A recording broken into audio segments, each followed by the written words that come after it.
जब आपके पुलिस की जगह आपने होमगार्ड वाले भर्ती कर रखे हैं तो धमकियां ही मिलेंगी और क्या होगा।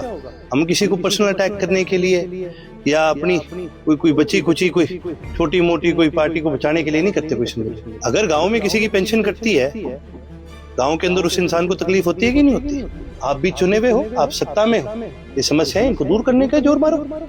उछल कूद तो वो भी बहुत करते हैं विधानसभा में। जो सबसे बड़ा चोर होता है ना, वही बाहर आके चोर चोर चिल्लाता है और कोई नहीं चिल्लाता। मैंने तो नहीं हराया ब्रजेंद्र सिंह जी को, आप बता दो मैंने हराया। मैंने खड़े कैंडिडेट करे क्या? युवा योद्धा सम्मेलन जेजेपी भी कर रही है, आपका भी युवा सम्मेलन चला हुआ है। दोनों सम्मेलनों को किस प्रकार अलग देखते हैं? वो भी आपने दोनों सम्मेलन देखे होंगे, आपने दोनों कवर करे होंगे, अंतर आपको दिख गए होंगे। हमारा कभी किसी पे हमने पर्सनल अटैक नहीं करा।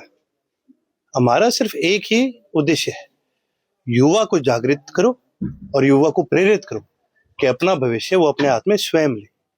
हम किसी को पर्सनल अटैक करने के लिए या अपनी कोई बच्ची कुची कोई छोटी मोटी कोई पार्टी को बचाने के लिए नहीं करते कोई सम्मेलन। हमारे टोटल जितने सम्मेलन है केवल और केवल युवा के लिए बनेंगे। भाजपा से कृषि मंत्री हैं, कृषि विधि मंत्री, उनका कहना है कि विपक्ष को नुक्ताचीनी करने का काम ही नहीं विपक्ष। तो विपक्ष और क्या करेगा? आप गलत करोगे तो फिर आपको पकड़ेगा तो सही। अगर उनको इतनी तकलीफ है तो मैं ये कहूंगा जी पॉलिसी ऐसी बनाओ जिससे लोग राजी हैं। अगर गांव में किसी की पेंशन कटती है, गांव के अंदर उस इंसान को तकलीफ होती है कि नहीं होती? होती है। हम अगर उस गांव में से या उस प्रदेश में से चुन करके गए हैं, हमारे साथी की तकलीफ है, तो क्या हमारा फर्ज नहीं बनता उसको आगे रखें?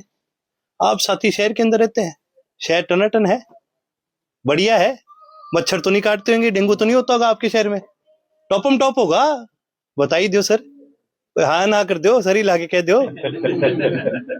तो फिर 2 लाख रुपए लेते हैं चुने हुए प्रतिनिधि के तौर ये हमारी जिम्मेवारी है कि भी हम ये सारी बातें रखें।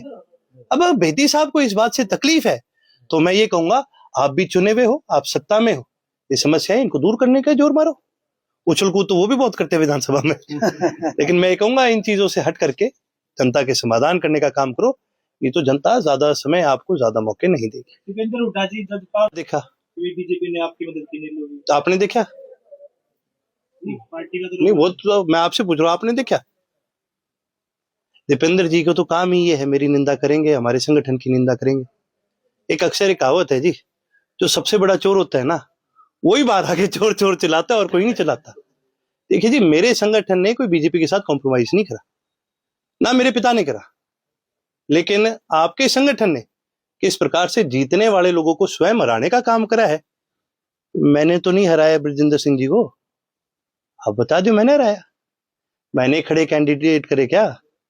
मैंने इंडिपेंडेंट कैंडिडेट खड़े करे हराने के लिए, या फिर ऐसे प्रत्याशी जो जीत रहे थे, या मैंने उनकी टिकट काटी? विधानसभा के अंदर तो अपने बेरी से विधायक जी, उन्होंने तो साफ कह दिया था रघुवीर कादियान जी ने कि ये तो चित्रा की टिकट करनी, नहीं तो अनिल विज जी नहीं जीतते। तो जी मैंने काटी थी चित्रा जी की टिकट, आप बता दो किसने काटी थी? फादर को भी धमकियां मिली थी। हरियाणा प्रदेश की हर नेता को धमकियां मिली है। जींद की बात करें तो जींद के 2 कांग्रेस नेताओं को धमकियां मिली। लगातार सबसे बड़ा मुद्दा ये बन रहा है, आप पार्टी की तरफ से क्या स्टैंड लेते हैं? मैंने तो एक साफ बात कही है भाई, लॉ एंड ऑर्डर तो प्रदेश में खराब होता जा रहा है। आप एक चीज बताओ, धमकियां क्यों नहीं मिलेगी? जब आपके पुलिस की जगह आपने होमगार्ड वाले भर्ती कर रखे हैं तो धमकियां ही मिलेंगी और क्या होगा। आप बता दो, गांव शहर में आप रहते हो, कितने लोग बत्ती टपाते हैं बताओ? टपावा कौन टपावा है? होमगार्ड वाला रोक ले। फिर आप ये उम्मीद करते हो ये लोग बड़े बड़े गैंगस्टर्स को ट्रैक डाउन करेंगे, उन पे तहकीकात करेंगे, उनको पकड़ेंगे, उनको जेल में लगाएंगे। आपको लगता है उनमें इतनी क्षमता है या इतनी ट्रेनिंग है उनके पास? हालात तो बुरे हैं प्रदेश के, और ये ठीक तभी होते हैं जब प्रशासन मजबूत आता है। प्रशासन मजबूत नहीं है प्रदेश में।